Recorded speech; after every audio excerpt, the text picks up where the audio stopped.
Hi, I'm Dr. Elliot Adam from ElliotOracle.com. I'm also the author of Fearless Tarot, How to Give a Positive Reading in Any Situation, which is due out from Llewellyn Books this October, and it's available for pre-order, so go and get your copy on Amazon or Barnes & Noble or Llewellyn Books or wherever you get your books, but you're going to really enjoy the book if you enjoy my approach to tarot. Finally, we're going to go into part 3 of my Tarotscope videos. This is going to go over the astrological signs of Libra, Scorpio, and Sagittarius. So if you are a Libra or you have a lot of Libra in your chart, this is going to be the month message for you for April 2020. And one card flew out for Libra, that is the Three of Pentacles. Second, we got the Page of Swords. And finally, we got the Judgment card. Okay, so Three of Pentacles is a card of learning lessons. And we see this craftsman who's perfecting his trade at a monastery. And he's building this scene. And in fact, the monks are handing this man a set of plans. And if you look really close at the plans, you'll see that the plans have drawn on them the exact image that the man is building on the card. And so the Three of Pentacles can indicate that this is going to be a month where you really want to refine or hone a skill or study something. But that this is going to be a really positive time for you to perfect or to learn. This is also a good time to put your energy into something that fascinates you or that really inspires you. But this is a good time for study. It's a good time to learn. It's a good time to get more information as well. Second, for Libra, we got that Page of Swords. And the Page of Swords can sometimes indicate a defensiveness. And it's important when the Page of Swords comes up to lower your defenses at this time, to maybe not feel like you're an island or that you have to do everything by yourself or that you even have to struggle with something on your own, but instead to work well with others, to cooperate, to reach out, or to communicate. Sometimes the Page of Swords can also not represent you, but can represent another person that you're in close confining quarters with, who might be frustrating you or aggravating you or holding a big sign up that is showing all the things that irritate you at this time. Sometimes the Page of Swords is the type of person in our lives who says, I don't have the problem, you have the problem. I don't know what you're talking about. I'm doing everything perfectly. You're the one with the issue. And whenever we see the Page of Swords, it really shows a need to work together, to cooperate, or to make peace. In the background of the Page of Swords, all the Swords court cards have birds in the background. And in the case of the Page of Swords, the birds are not flying in a uniform way. They're all disorganized, they're scattered, they're all in other directions. And so that Page of Swords can indicate a situation that feels messy, uncooperative, or just kind of like it's all over the place. And it's important not to be defensive to this energy, but instead to get systematic with it and organized and to bring it into some sense of cohesion again. And then finally for Libra this next month, we actually get the Judgment card, which is a card of rebirth or renewal. And whenever I see the Judgment card, I think of the phoenix that rises out of the ashes to be born anew again. So this could be a time for Libra where there's a sense of renewed optimism, or hope is returning, or there's excitement again, especially near the tail end of April. So for Libra this next month, it's important to realize that not everything's going to be a fight or a struggle this next month. It's important to keep your mind occupied on the things that really interest you, that you do have some control over. And it's also important to realize that that which once felt dead is going to come back to life again. And you will feel a sense of renewal or rebirth and revitalization toward month's end. Next, we're going to go into the astrological sign of Scorpio. So if you're a Scorpio or you have a lot of Scorpio in your chart, this is going to be the message for you for April 2020. First, we get the Eight of Cups. Very Scorpionic card. Second, we got the Five of Cups. And finally, we got the Ten of Swords. So for Scorpio, there are a lot of fears that are getting triggered this next month. And it's important to come up for air and maybe not be so focused on problems and anxieties and worries that you're neglecting your inner self or your inner needs at this time.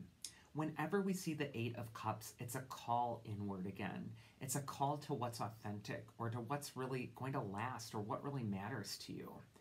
The Eight of Cups shows an eclipse that's happening where the moon is blocking out the sun.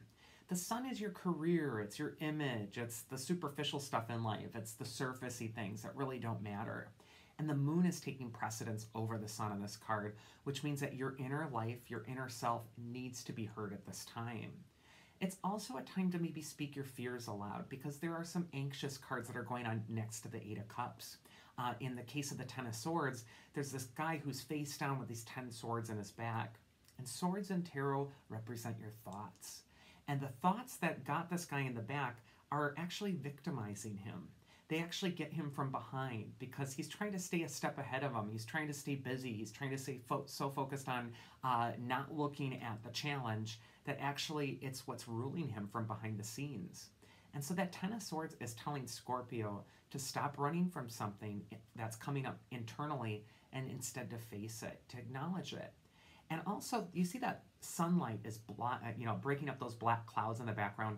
And for me, that means sunlight is the best disinfectant.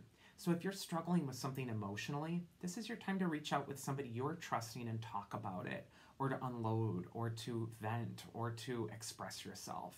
It's never as bad as you fear, and that's what you're going to need to keep in the back of your mind.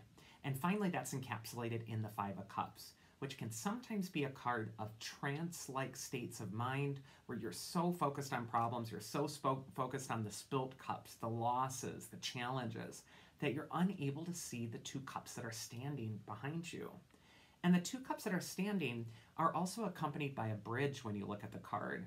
So if this guy was to stop focusing so much on problems and instead focusing on where things are blessed, where things are going well, where things are actually going to be okay, he'd actually see the way past his present impasse.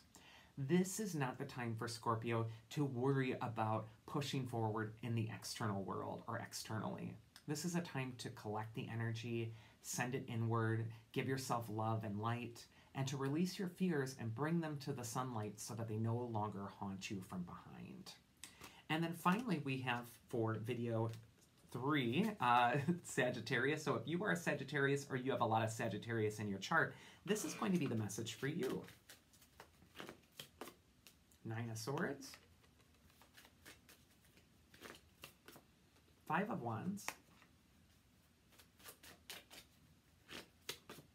Queen of Wands. Okay, so for Sagittarius, there is a lot of stress going on for you. There's worries. We get the Nine of Swords, which means your mind is kind of cycling or rifling through a lot of things that are problems to solve or challenges. The Nine of Swords has been called the worst card of the deck, not because it says something horrible is going to happen to you, but because your perspective might need to be cleaned off once in a while. Sometimes the Nine of Swords is kind of like a dirty lens that we're looking at our life through, and we're feeling like life looks like dirt only because it's the lens we're perceiving life through.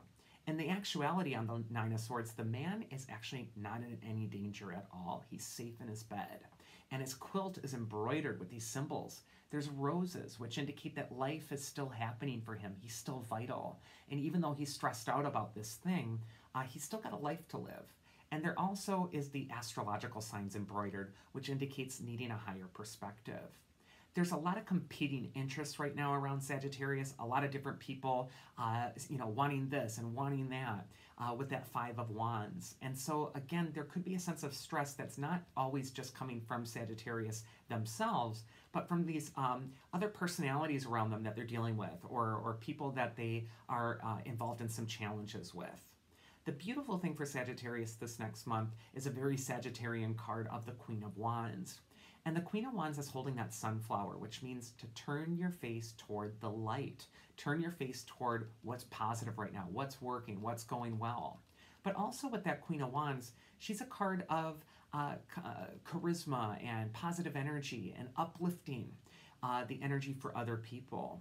So sometimes the way out of your own fear, your own anxiety, your own challenges, and the way to bring cooperation to situations that don't seem like they're working well together is to elevate the mood through humor, through laughter, and through optimism. If you can put your face toward the light, you will start to see things improve. So that is video 3. I do hope you enjoyed it. And if you did, I invite you to go to elliotoracle.com. Otherwise, I do want you all to have a safe and protected month of April, and I will see you all next time. And please stay positive because this too shall pass.